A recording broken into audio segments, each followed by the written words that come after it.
Bienvenue dans cette nouvelle édition du 12-15. Voici les titres. L'économie support du panafricanisme. Nous verrons dans quelle mesure ces deux notions sont complémentaires dans ce journal.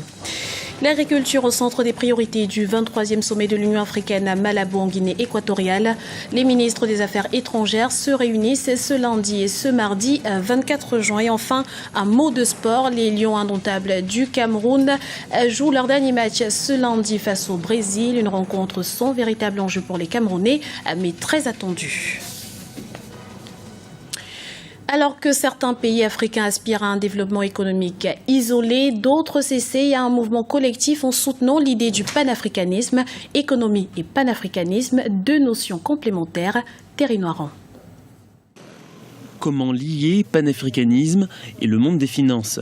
Deux idées difficiles à mettre en commun et pourtant complémentaires. En effet, selon Gervais Kofi Djondo, cofondateur d'Ecobank, cette idée de créer un lien entre les différents États africains pour donner une impulsion au continent est aussi primordiale pour la pérennité du système économique. Chez Ecobank, même les conseils d'administration représentent le concept du panafricanisme. Les filiales que nous avons des conseils d'administration qui est composé des hommes d'affaires venus de partout. Venus, puisque nous avons 36 filiales, chaque conseil d'administration a un nombre au moins entre 10 et 12. Et c'est des hommes qui venaient de toute la région. Il ne suffit pas d'avoir des conseillers venant des quatre coins de l'Afrique, il faut surtout toucher les populations, les intéresser à ce système. Nous avons des produits qui sont des produits pour faciliter le commerce intra-africain, par exemple. Nous avons pas mal de choses que nous faisons, que nous mettons en place pour donner confiance aux Africains, pour aller de plus en plus à la bancarisation. Vous voyez, c'est très important.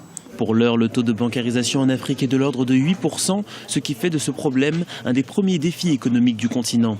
Raison de plus pour les banques africaines de rester au plus près des populations locales pour encourager cette dynamique. La Guinée équatoriale et sa capitale Malabo accueillent du 20 au 27 juin prochain le 23e sommet de l'Union africaine. C'est lundi 23 et mardi 24 juin. Les ministres des Affaires étrangères se réuniront et participeront au conseil exécutif de l'organisation. Comme lors de la précédente édition, le sommet de l'organisation est placé sous le signe de l'agriculture et de la sécurité alimentaire. Mais nul doute que l'actualité ne s'invite à l'ordre du jour, comme nous l'explique notre correspondant en Guinée équatoriale, Serge Kofi. Les ministres des Affaires étrangères des pays membres de l'Union africaine ont lancé leurs travaux ce lundi matin à Sipopo et déjà le plan de travail est connu. L'agenda 2063, le plan d'action sur 50 ans pour construire une Afrique prospère, a une bonne place dans ce 23e sommet de l'Union africaine ici à Malabo. Pour y arriver, les participants à ce sommet comptent sur l'agriculture comme source de croissance. Ici, on cherche des solutions africaines pour arriver à l'autodétermination dans le secteur agricole sur le continent.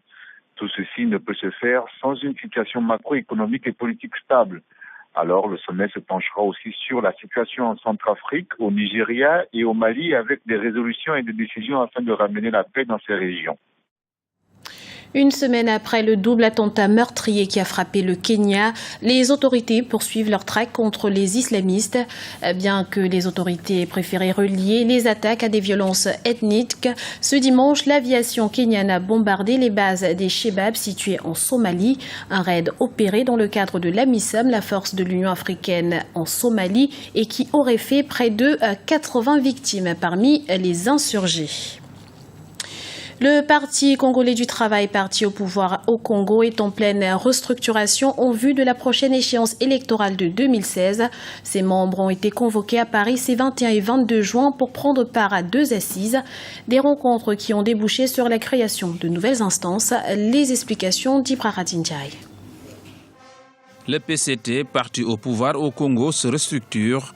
Ses membres ont été convoqués à Paris ce samedi et ce dimanche pour prendre part à 2 assemblées. Le parti a opéré plusieurs changements internes lors de cette rencontre. Objectif, être plus proche des Congolais et de leurs préoccupations. En ce qui concerne la France, nous avons dans l'organisation de notre parti opéré des changements profonds, en ce sens que, au lieu d'une structure ad hoc qui était une structure d'exception, qui gérait le parti avec ses limites. Nous avons, au terme de la série d'assemblées générales que nous venons d'organiser, mis en place un comité PCT Île-de-France, un comité PCT interrégion, c'est-à-dire l'intérieur de la France, et ces deux comités sont coordonnés par une structure que nous appelons le Conseil fédéral du PCT France. L'autre objectif pour le PCT est de remobiliser ses troupes à quelques mois des élections locales et à 2 ans de la prochaine présidentielle. Mais le secrétaire général Pierre Ngolo préfère éluder la question qui dirigera le parti en vue des échéances électorales à venir. Le PCT sera, comme à ses habitudes, présent à cette élection présidentielle. Ça veut dire que le Parti congolais du travail présentera un candidat. Mais non, est-ce qu'on peut aujourd'hui dire quel sera ce candidat ?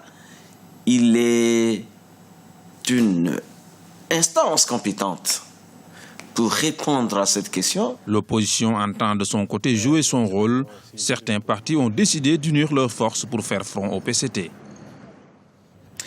L'actualité sportive à présent, focus sur la Coupe du Monde de football qui se poursuit au Brésil avec notre journaliste sportif José Douglas.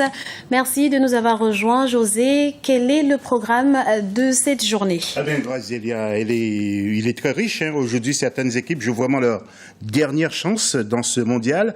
Alors, regardez le tableau du groupe B avec donc Pays-Bas contre le Chili et Australie-Espagne. Pour le premier match, c'est la première place qui est en jeu. Chiliens et Hollandais ne vont pas se ménager, même si la qualification est dans la poche. Alors, Australie-Espagne, l'Espagne est restée coincée dans le tunnel et les conséquences, justement, de leur échec à ce mondial risquent d'être dramatiques. Alors, pour l'Aurora, bien sûr, et notre confrère Juan José Dorado tente de nous apporter une première explication sur ce fiasco espagnol.